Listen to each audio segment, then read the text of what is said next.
gusto magpasalamat sa iyo. Nandito po tayo para buksan hindi lang isa, hindi lang dalawa, kundi hindi 20 solar powered pump irrigation projects or SPIPs.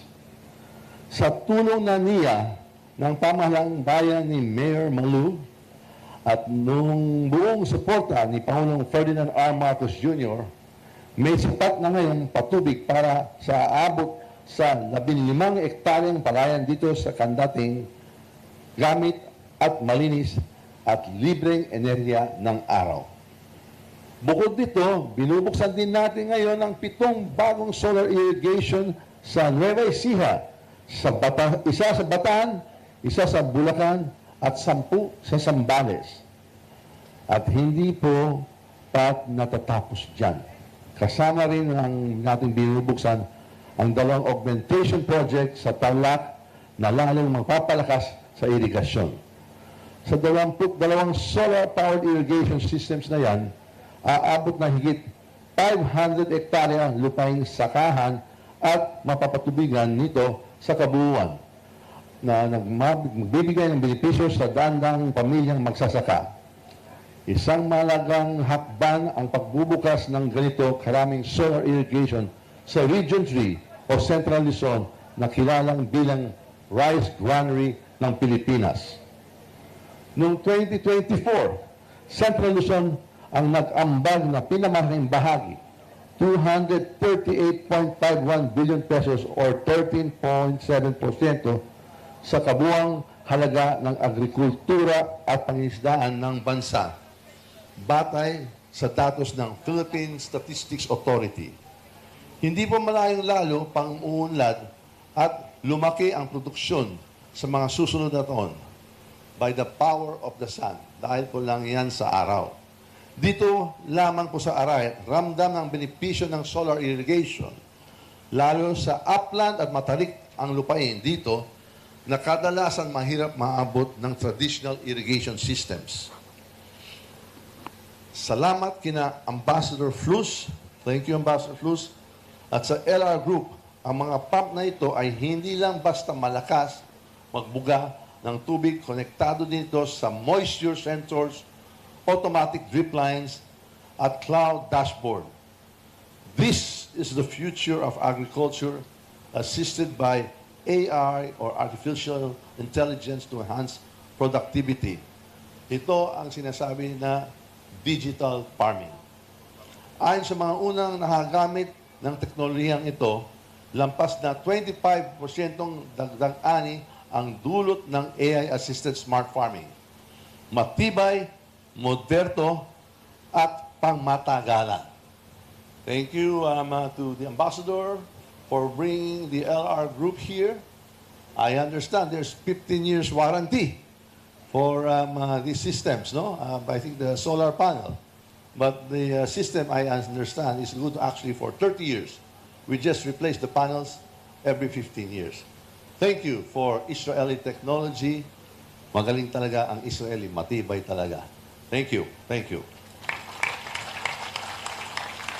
Sa kabuuan, layunin ng Pangulo na i-solar irrigate ang 180,000 hektarya ng mga bukirin at makadagdag ng 1.2 million metric tons ng palay taon-taon.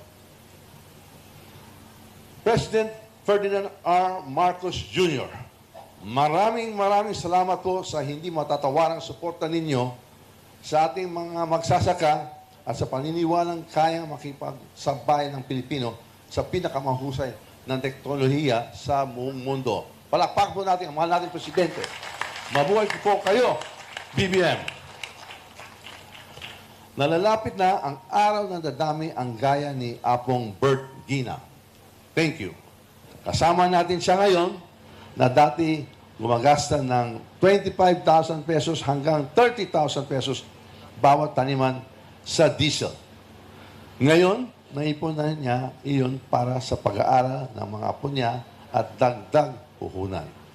Maraming salamat sa donasyon, maraming salamat sa tulong at binibigyan mong pag-asa sa atin lahat. Katatapos lamang ang halalan kung saan muli pong nakamit ng lakas CMD ang supermajority ng Kamara. Bilang inyong speaker, sisiguruhin kong may budget, may pondo para sa tuloy-tuloy na pagpapatayo ng solar irrigation. Sisiguruhin ko natin na hindi tinitipid ang ating mga magsasaka. Yung mga istorya ni Alvin Edigilian, totoo lang yan talaga. Marami talagang challenge sa proseso sa budget, pero asahan mo, meron kayong isang speaker, isang kabalin, pangalan Martin Romualdez, ipaglalaban natin ang NIA, ang magsasaka, ang mga irrigators. Huwag kayong magalala. I will be your champion. Ipaglalaban natin kayo lahat. Dahil sa naniniwala akong sa tulong ng solar irrigation, smart farming, pagpapaunlad ng ating agrikultura, may babalik natin ang lakas ng produksyon ng pagkain. Asahan natin yung aspirational natin, yung kagaya ng tatay ni Presidente Ferdinand R. Marcos Jr., yung hangarin po natin ay magiging self-sufficient, hindi lang sa rice production, pero sa food production. Sa pamamagitan ng ating mga bagong irrigation systems, posibleng lumaki sa kasalukuyang 3.48 million metric tons na yearly production ng palay sa Central Luzon ng lampas na 4 million. Pag nangyari yan, domino effect ang magiging resulta sa paglaki ng produksyon. Makakatulong ito sa ating end goal na food security at mapanatiling abot kaya ang presyo ng bigas sa merkado. Mga magsasaka ng Central Luzon, congratulations po sa inyong bagong irrigation systems. Patuloy kayo magtanim at kami naman sa pamahalaan ay patuloy na magtataguyod ng tulong at suportang naagapay sa inyo. Ang tagumpay ng mga magsasaka, ang tagumpay ninyo ay tagumpay ng sambayanang Pilipino. Maraming salamat. Dakal salamat.